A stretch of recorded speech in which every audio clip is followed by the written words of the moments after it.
और अगर आपने हमारे चैनल को सब्सक्राइब नहीं किया है तो ज़रूर सब्सक्राइब करें ताकि ऐसे ही वीडियो आपको समय पर मिलते रहें। तो शुरुआत करते हैं हमारे टॉपिक को। बौद्ध धर्म। बौद्ध धर्म के संस्थापक गौतम बुद्ध थे। इन्हें एशिया का ज्योतिपुंज या लाइट ऑफ एशिया भी कहा जाता है।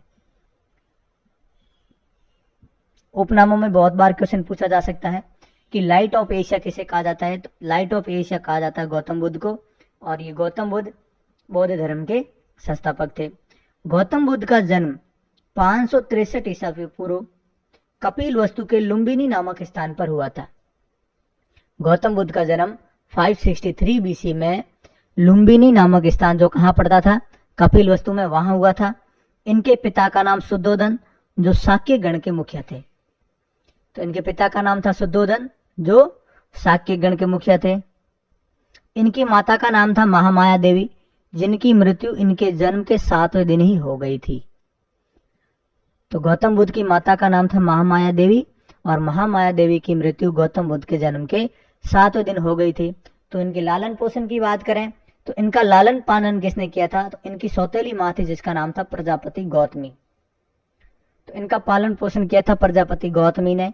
इनके बचपन का नाम था सिद्धार्थ। बहुत से एग्जाम्स ऐसे जैसे एग्जाम्स में छोटा सा क्वेश्चन पूछा जाता है कि गौतम बुद्ध के बचपन का नाम क्या था, सिद्धार्थ था। गौतम बुद्ध का विवाह 16 वर्ष की अवस्था में यशोधरा के साथ हुआ। उनकी पत्नी का नाम था यशोधरा और उन्हें एक पुत्र रत्न की प्राप्ति हुई और पुत्र का नाम था राहुल। तो गौतम बुद्ध का विवाह 16 वर्ष की उम्र में यशोधरा नामक महिला से हुआ और उन्हें पुत्र रत्न की प्राप्ति हुई जिसका नाम था राहुल। सिद्धार्थ जब कपिल वस्तु की सैर पर निकले तो उन्होंने निम्न 4 दृश्यों को देखा। जब सिद्धार्थ को कपिल वस्तु की सैर करने का मौका मिला तो इन्होंने 4 प्रमुख दृश्यों को देखा जो इनके जीवन में परिवर्तन का महत्वपूर्ण कारण बने। वही दृश्य कौन कौन से है? पहला है बूढ़ा व्यक्ति, दूसरा है एक बीमार व्यक्ति, तीसरा है एक शव और चौथा है एक सन्यासी। इन चारों के जीवन को उनको देखने का मौका मिला।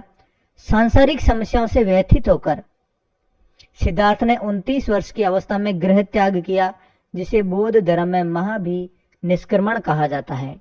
महत्वपूर्ण बिंदु है कि सांसारिक समस्याओं से व्यथित होकर बुद्ध ने संन्यास धारण किया। किस अवस्था में? 29 वर्ष की उम्र में। और इस अवस्था को बौद्ध धर्म में किस नाम से जानते हैं? तो बौद्ध धर्म में इसे महाभिनिष्क्रमण के नाम से जाना जाता है। गृह त्याग करने के बाद सिद्धार्थ यानी कि बुद्ध वैशाली के अलार कलाम से सांख्य दर्शन की शिक्षा ग्रहण करते हैं और अलार कलाम सिद्धार्थ के प्रथम गुरु बनते हैं।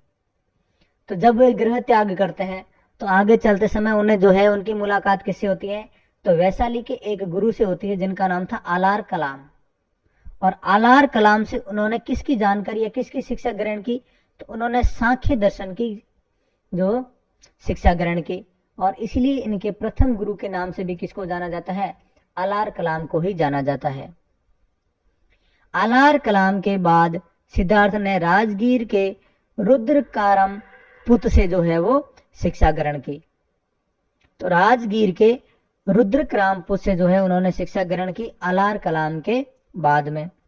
उरुवेलम में सिद्धार्थ को, उसके आगे जो है उरुवेलम में सिद्धार्थ को 5 साधक मिले। कौन कौन? कौंडिन्य, वप्पा, भादिया, महानामा, अस्सागी। कौंडिन्य, वप्पा, भादिया, महानामा, अस्सागी। इन 5 साधकों से मुलाकात गौतम बुद्ध की कहां पर हुई? उरुवेला में। बिना अन्न जल ग्रहण किए 6 वर्ष की कठिन तपस्या के बाद 35 वर्ष की आयु में वैशाख पूर्णिमा की रात निरंजना यानी फल्गु नदी के किनारे पीपल वृक्ष के नीचे सिद्धार्थ को ज्ञान की प्राप्ति हुई। एक ही लाइन के अंदर, एक ही पैराग्राफ के अंदर बहुत से क्वेश्चंस आ गए। बिना अन्न जल ग्रहण की उन्होंने 6 वर्ष तक तपस्या की। तो 6 वर्ष तक तपस्या करने के बाद उनकी उम्र हो गई 35 वर्ष। तब उनको वैशाख पूर्णिमा को, तो कौन सा महीना था? वैशाख, और तिथि थी पूर्णिमा को। वैशाख पूर्णिमा की रात को निरंजना नदी को वर्तमान में फल्गु नदी के नाम से जानते हैं। तो निरंजना या फल्गु नदी के किनारे पीपल वृक्ष के नीचे सिद्धार्थ को ज्ञान की प्राप्ति हुई। ज्ञान प्राप्ति के बाद सिद्धार्थ बुद्ध के नाम से जाने गए। ज्ञान प्राप्ति के बाद ही सिद्धार्थ का नाम क्या हुआ? बुद्ध हुआ। और वह स्थान जहां पर सिद्धार्थ को ज्ञान की प्राप्ति हुई वह बोध गया कहलाया। बुद्ध ने अपना पहला उपदेश, ज्ञान प्राप्ति के बाद बुद्ध ने जो है अपने उपदेश दिए, और अपना पहला उपदेश कहाँ दिया था? सारनाथ में दिया। और सारनाथ को उस समय क्या कहा जाता था? ऋषि पतनम भी कहा जाता था, जिसे बौद्ध धर्म में धर्म चक्र परिवर्तन कहा जाता है। तो बौद्ध धर्म में धर्म चक्र परिवर्तन से क्या समझते हैं आप? तो सिद्धार्थ ने अपना जो पहला उपदेश दिया था बुद्ध बनने के बाद या ज्ञान प्राप्ति के बाद, गौतम बुद्ध ने अपना पहला उपदेश जो सारनाथ में दिया था, उसी को जो है धर्म चक्र परिवर्तन कहा जाता है। बुद्ध ने अपने उपदेश जनसाधारण भाषा पाली में दिए। उस समय जो लोगों को आसानी से समझ में आने वाली भाषा यानी कि पाली भाषा, उसी में जो है बुद्ध ने अपने सारे उपदेश दिए।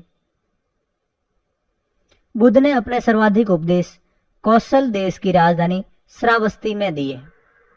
तो सर्वाधिक उपदेश बुद्ध ने कहाँ दिए? कौशल की राजधानी श्रावस्ती में। इनके प्रमुख अनुयायी शासक कौन कौन थे? बहुत से प्रमुख शासक या प्रमुख राजा जो बुद्ध के अनुयायी बने कौन कौन? बिंबिसार, जो हरेक वंश के संस्थापक भी कहे जाते हैं, प्रसेनजित और उदयन। बुद्ध की मृत्यु 80 वर्ष की अवस्था में 483 ईसा पूर्व कुशीनरा में, जिसे बौद्ध धर्म में महापरिनिर्वाण कहते हैं। तो बुद्ध की मृत्यु 80 वर्ष की अवस्था में 483 ईसा पूर्व में कुशीनरा में हुई थी, और इस मृत्यु को बौद्ध धर्म में क्या कहा जाता है? महापरिनिर्वाण। एक अनुश्रुति के अनुसार मृत्यु के बाद बुद्ध के शरीर को 8 भागों में बांटकर 8 स्तूपों का निर्माण करवाया गया। स्तूप जो है वो प्रमुख धार्मिक स्थल होते हैं बौद्ध धर्म के, और 8 स्तूपों का निर्माण करवाया गया। बुद्ध के शरीर के 8 भागों को अलग अलग जो है रख के वहां पे क्या बनाए गए? 8 स्तूप बनाए गए। बुद्ध के जन्म एवं मृत्यु की तिथि को चीनी परंपरा के कैंटोन अभिलेख के आधार पर निश्चित किया गया। तो हमें वो भी जानकारी अपने अच्छे से मिलती है कि चीनी परंपरा के किस अभिलेख में जो है निश्चित किया गया है कि बुद्ध की मृत्यु और बुद्ध की जन्म जो है इस तारीख को हुआ था। तो अभिलेख है कैंटोन अभिलेख। बौद्ध धर्म के बारे में हमें विशद ज्ञान यानी विस्तार से हमें बौद्ध धर्म के बारे में त्रिपिटक नामक ग्रंथ से प्राप्त होता है, और इसकी रचना किसने की थी? भद्रबाहु ने इसकी रचना की थी। बौद्ध धर्म मूलतः अनईश्वरवादी है। इसमें आत्मा की परिकल्पना भी नहीं है, लेकिन बौद्ध धर्म में पुनर्जन्म की मान्यता जरूर है। तो ये पॉइंट है कि बौद्ध धर्म के लोग किस ईश्वर को मानते थे? वो किसी ईश्वर को नहीं मानते थे, वे अनईश्वरवादी थे। इसमें आत्मा की परिकल्पना भी नहीं थी, वे आत्मा में भी विश्वास नहीं करते थे, लेकिन उनका पुनर्जन्म में विश्वास जरूर था। विश्व दुखों से भरा है, संसार जो है वो दुखों से भरा हुआ है। यह सिद्धांत बुद्ध ने कहां से लिया? उपनिषदों से लिया। बुद्ध के अनुयायी 2 भागों में बांट गए। जो बौद्ध धर्म को मानने वाले अनुयायी 2 भागों में, जैसे अपने जैन धर्म में पढ़ा, जैन धर्म के अनुयायी भी 2 भागों में बट गए। जो भद्रबाहु के शिष्य थे उन्होंने जो है दिगंबर जैन को अपनाया, और जो स्थूल भद्र के शिष्य थे उन्होंने श्वेतांबर जैन जो है पद्धति को अपनाया। तो ऐसे ही बौद्ध धर्म के भी 2 अनुयायी हो गए। एक कहलाते थे भिक्षुक और दूसरे थे उपासक। बौद्ध धर्म के प्रचार के लिए जिन्होंने संन्यास ग्रहण किया उन्हें भिक्षुक कहा गया, और उपासक किनको कहा गया? तो ग्रस्त जीवन व्यतीत करते हुए बौद्ध धर्म अपनाने वाले को जो है वो उपासक कहा गया। तो ग्रस्त जीवन व्यतीत करते हुए जो बौद्ध धर्म को मानता था उसे उपासक, और संन्यास जीवन ग्रहण करके जो बौद्ध धर्म का प्रचार प्रसार करता था उसे भिक्षुक कहा गया। बौद्ध धर्म में या बौद्ध संघ में सम्मिलित होने के लिए न्यूनतम आयु सीमा 15 वर्ष रखी गई थी। तो अगर किसी को बौद्ध धर्म ग्रहण करना है या बौद्ध संघ में शामिल होना है तो उसके लिए न्यूनतम आयु कितनी थी? 15 वर्ष। बौद्ध धर्म के त्रिरत्न कौन कौन से हैं? बहुत बार पूछे जाते हैं एग्जाम में। तो बौद्ध धर्म के 3 रत्न हैं, बुद्ध, धम्म और संघ। बुद्ध, धम्म, संघ, ये बौद्ध धर्म के 3 प्रमुख रत्न हैं। बुद्ध के जीवन से संबंधित बौद्ध धर्म के प्रतीक चिन्ह। ये भी ध्यान रखें कि बौद्ध के जीवन से जन्म से लेकर मृत्यु तक, निर्वाण की प्राप्ति तक प्रमुख प्रमुख घटनाओं के प्रतीक चिन्ह बनाए गए हैं। वो क्या है? तो बुद्ध के जन्म को कमल और सांड से प्रतीक चिन्ह से जो है वो दर्शाया जाता है। बुद्ध के गृह त्याग की घटना को घोड़े के प्रतीक चिन्ह से दर्शाया जाता है। ज्ञान प्राप्ति को पीपल या फिर बोधि वृक्ष से दर्शाया जाता है। निर्वाण प्राप्ति को पद चिन्ह से दर्शाया जाता है और बुद्ध की मृत्यु को स्तूप के द्वारा दर्शाया जाता है। तो ये प्रतीक चिन्ह हो गए। जन्म का प्रतीक चिन्ह है कमल या सांड, गृह त्याग का प्रतीक चिन्ह है घोड़ा, ज्ञान प्राप्ति का प्रतीक चिन्ह है पीपल या बोधि वृक्ष, और निर्वाण प्राप्ति का प्रतीक चिन्ह है पद चिन्ह, और मृत्यु का प्रतीक चिन्ह क्या है? स्तूप। अब बौद्ध के समय जो है बहुत सी बौद्ध सभाएं हुई। जैन सभाओं के बारे में हमने पढ़ा, लेकिन जैन की प्रमुख संगीतियां दो ही हुई, दो प्रमुख जैन संगीतियां हुई। लेकिन बौद्ध सभाएं जो है वो कुल कितनी हुई? वो 4 बौद्ध सभाएं हुई। कौन कौन सी? तो प्रथम बौद्ध सभा जो 486 ईसा पूर्व में राजगृह में हुई, और इसका आयोजन करवाया था अजातशत्रु ने। तो पहली बौद्ध सभा 486 ईसा पूर्व में राजगृह में अजातशत्रु द्वारा आयोजित की गई। दूसरी बौद्ध सभा 383 ईसा पूर्व वैशाली में कालाशोक के द्वारा आयोजित की गई। तीसरी बौद्ध सभा 255 ईसा पूर्व पाटलिपुत्र में अशोक के द्वारा आयोजित की गई। चौथी बौद्ध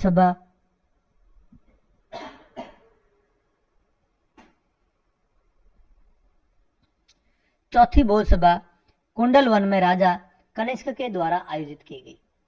तो वापस सुने एक बार ध्यान से। प्रथम बौद्ध सभा 486 ईसा पूर्व अजातशत्रु के द्वारा राजगृह में। दूसरी बौद्ध सभा 383 ईसा पूर्व वैशाली में कालाशोक के द्वारा।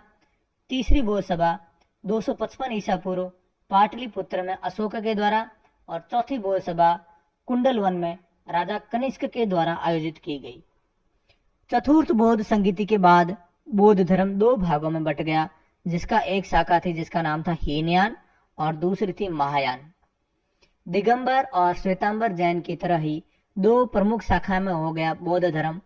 प्रमुख शाखाएं कौन कौन सी थी? एक थी हीनयान और दूसरी महायान। बौद्धों का सबसे पवित्र त्योहार किसको माना जाता है? वैशाख की पूर्णिमा को, क्योंकि इसी दिन बुद्ध की जो है ज्ञान की प्राप्ति हुई थी। बुद्ध पूर्णिमा के नाम से भी जाना जाता है वैशाख पूर्णिमा को, ध्यान रखें।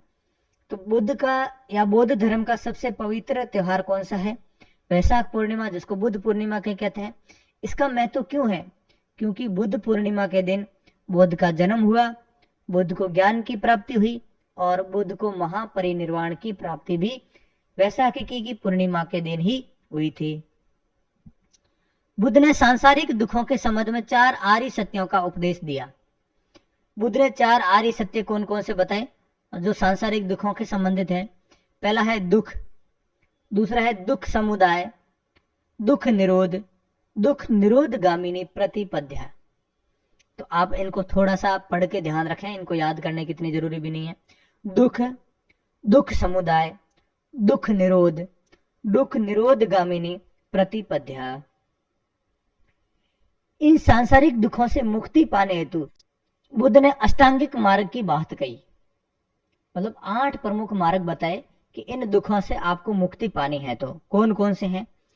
सम्यक दृष्टि, सम्यक संकल्प, सम्यक वाणी, सम्यक कर्मांत, सम्यक आजीव, सम्यक व्यायाम, सम्यक स्मृति और सम्यक समाधि।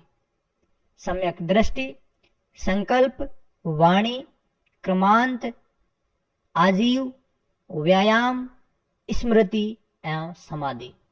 ये प्रमुख 8 मार्ग है जो आपको सांसारिक दुखों से मुक्ति देने का काम करते हैं।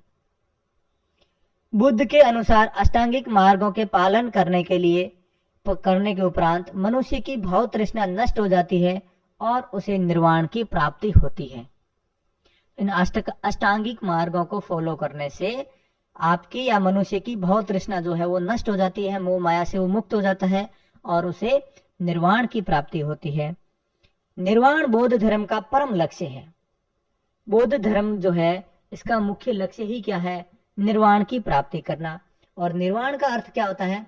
दीपक का बुझ जाना, अर्थात जीवन मरण चक्र से मुक्त हो जाना, मोह माया से मुक्त हो जाना। सर्वाधिक बुद्ध मूर्तियों का निर्माण गांधार शैली के अंतर्गत किया गया। जो भगवान बुद्ध की मूर्तियां हैं, वो सर्वाधिक मूर्तियां जो है वो किस शैली में बनाई गई है? गांधार शैली में बनाई गई है। लेकिन बुद्ध की प्रथम मूर्ति मथुरा कला के अंतर्गत बनी। तो वर्तमान में जितनी भी बुद्ध की मूर्तियां बनती है वो गांधार शैली के अंतर्गत बनती है, लेकिन जो बुद्ध की प्रथम मूर्ति थी वो मथुरा कला से संबंधित है। बुद्ध धर्म से संबंधित हमने जितने भी बिंदु, जितने भी पॉइंट जो एग्जाम में आने लायक है, उन सभी को हमने पढ़ लिया। आशा करता हूं कि आपको ये वीडियो जरूर पसंद आया होगा और हमने अपनी पूरी कोशिश की है कि आपको सारे के सारे पॉइंट अच्छे से समझाने का प्रयास करें। अगर आपको ये वीडियो अच्छा लगा है तो वीडियो को लाइक जरूर करें और चैनल को सब्सक्राइब भी जरूर करें, ताकि ऐसे ही वीडियो बनाने के लिए हमें पर्याप्त मोटिवेशन